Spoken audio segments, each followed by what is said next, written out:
এই সেই মাছের ঝোল দেখতে পাচ্ছ ফাঁকা হয়ে গেছে। হ্যাঁ। এইরকম মাছ এটা হচ্ছে নির্মলদা বানিয়েছে।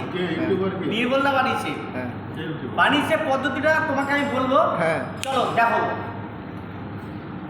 Let's go.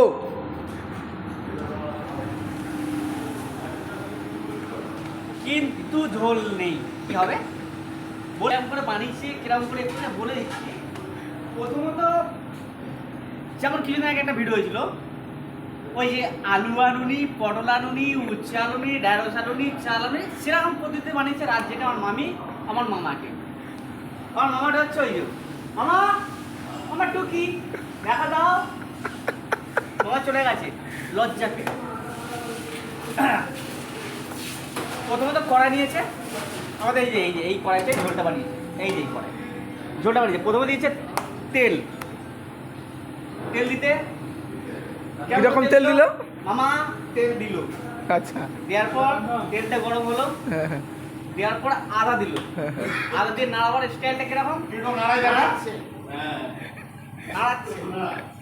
নাড়াতে নাড়াতে দিল মশলা নাড়াচ্ছে। মামি শেখাচ্ছে ওটা মাঝরাতে নাড়াচ্ছে। তারপর দিল আলু পেঁপে নাড়াচ্ছে। তখন নাড়াচ্ছে মশলা কষা হয়ে গেল, তারপরে জল দিয়ে ফেলে দিল। Thank you বাপিদা।